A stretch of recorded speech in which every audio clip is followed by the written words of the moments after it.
Bandeirantes, a rádio que tem opinião.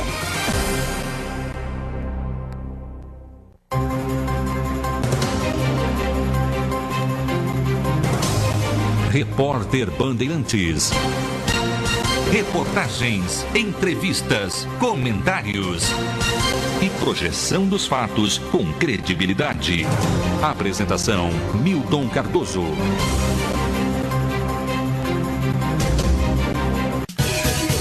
Vamos às principais manchetes do que você acompanhou pela Rede Bandeirantes nesta quarta-feira e os principais destaques da quinta, 17 de dezembro de 2015. IPVA pode ser pago a partir desta quarta-feira no Rio Grande do Sul. Marco Peixoto assume a presidência do Tribunal de Contas do Estado e nega constrangimento por ser réu. Servidor que tem ação contra o Banrisul e não renegociar vai ficar impedido de fazer empréstimo para o 13º. Procurador-Geral da República pede afastamento de Eduardo Cunha da Câmara dos Deputados. Justiça manda bloquear o WhatsApp em todo o Brasil por 48 horas. Polícia Federal investiga assessores de Renan Calheiros. Congresso Nacional tem sessão suspensa e votação da LDO de 2016 adiada. Romário chama Del Nero de corrupto, ladrão e mentiroso na CPI do futebol. Eduardo Azeredo é condenado a 20 anos de prisão por mensalão tucano. Manifestantes protestam contra impeachment de Dilma. Polícia Federal inicia a quarta fase da Operação Acrônimo. No STF, ministro Fachin vota por manter a eleição da comissão do impeachment. Banco Central americano eleva a taxa de juros pela primeira vez desde 2006. FIT também rebaixa o Brasil e país perde grau de investimento. STF autoriza a abertura de inquérito contra senador Valdir Raupp do PMDB. E republicanos divergem sobre como deter o Estado Islâmico. Pois bem, meus amigos, ninguém, Paulo de Vicence, é capaz de um prognóstico do amanhã deste Brasil de corruptos, bandidos fisiológicos e gigolôs de dinheiro público. A economia afunda, a Polícia Federal cerca mansões de políticos e empresários às primeiras horas sempre da manhã, com mandados de busca e apreensão expedidos pela Justiça, né? A impopularidade da presidente sobe a espantosos números e os petistas e o consórcio, com seus partidos, alheios a essa anarquia generalizada, guiados por centrais sindicais aparelhadas, vão às ruas para brigar pelo status quo dessa quadrilha que eles patrocinam e que se apossou do nosso país. Os números da economia são os mais escabrosos dos últimos 20 anos, o que mostra um país à deriva, sem comando e sem liderança. E cada vez mais distante de se recuperar e se reorganizar. A projeção é de recessão de 13, esse número é cabalístico, né? 13 trimestres e a queda do PIB per capita de 8,1%, como estima a economista Silvia Matos, da Fundação Getúlio Vargas, em análise em matéria que eu li no jornal Valor Econômico. A maioria dos especialistas afirmam que não há a menor hipótese de, nos próximos 10 anos, voltarmos a reduzir a nossa distância do crescimento mundial. Nos últimos 5 anos, crescemos 5%, enquanto o mundo cresceu 18%. E os países emergentes sem o Brasil, nada menos do que 28%. Estamos afundando. Estamos afundando. Governo e oposição estão colocando o país no calabouço. O mundo assiste, Falavena, o mundo assiste estarrecido como o Brasil, uma economia emergente, foi para o brejo em pouco mais de 10 anos. O responsável por todo o caos tem nome, na minha opinião. Luiz Inácio Lula. E ele teima em permanecer à sombra do poder. E quem o acompanha, inevitavelmente, acaba na cadeia, como Zé Dirceu, Bunlai, Vacari, Delúbio Genuíno, André Vargas, Marcelo Odebrecht, Delcídio do Amaral, João Paulo Cunha e dezenas de outros que caíram nas garras da polícia e da justiça.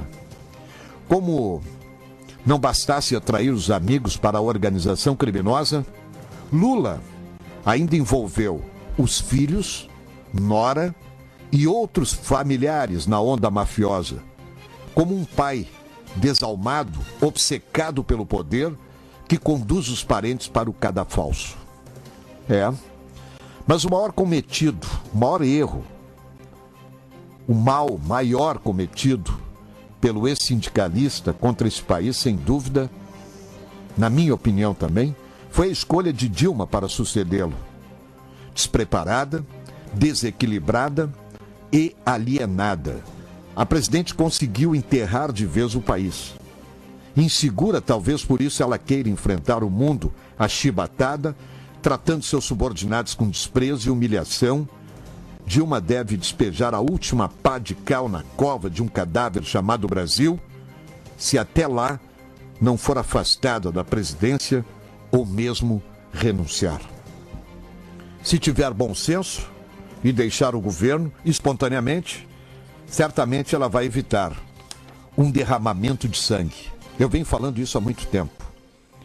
E é para um grande conflito de rua e uma convulsão social que caminha o país. Patrocinado, sabe por quem? Pelo Exército Vermelho de Lula, sob a liderança de Stedley e de todos os outros líderes sindicais e de centrais manipuladoras da miséria social.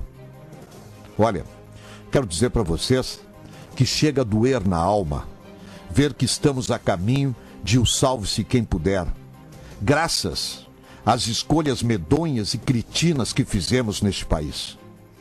Depois que o PT passou a ser protagonista, ao invés de ocupar apenas o confortável posto dos que criticam e nada fazem, as coisas começaram a desandar devagarinho nas cidades, depois nos estados. Porto Alegre conhece bem, passou 16 anos. Depois nos estados e depois de 13 anos no país. Dá uma olhadinha nas cidades onde o PT passou 8 anos, como São Leopoldo. Rasgaram os manuais de matemática simples, evitaram as calculadoras, expulsaram o bom senso e desandaram a gastar, gastar, gastar e gastar. Desdenharam as boas práticas gerenciais, repeliram os bons e implantaram uma casta de ladrões incompetentes que, obviamente, nos levaram à beira do caos e de volta potencial a um passado que, por sua configuração, poderá ser ainda mais danoso do que foi o seu ancestral. As dificuldades estão batendo nas nossas portas. Bate na casa de cada um. O empobrecimento veloz da população emoldurada pelos números suicidas de um PIB decrescente, indústria e comércio em depressão por falta de dinheiro, energia e inovação, emprego e queda, e pessoas em depressão por verem suas conquistas em direção ao ralo, ausência de projeto de nação, violência explodindo em cada bairro, autoestima em erosão, preços apontando para o alto e valores como ética e justiça cada dia mais distantes. A pátria educadora deles, que mentem na televisão, no rádio todos os dias. Estes são os resultados de um país governado por um bando, uma quadrilha, uma organização criminosa. E aí? Corrupção, hein? Apenas o resultado mais bizonho de tudo isso. Olha, meus amigos, impedir Dilma, prender Lula, eliminar o PT da vida política brasileira, acabar com a imunidade parlamentar e punir a todos os corruptos senadores, deputados, com a dura pena da lei, são muito mais do que medidas preventivas para que não retornemos ao pior passado de nossa existência. Eu digo isso com os meus 58 anos. Trata-se apenas de medidas profiláticas para que tenhamos algum futuro. Estamos no fio da navalha Estamos no fio da navalha, meus amigos. E pagando a conta desta gente. Até quando, hein?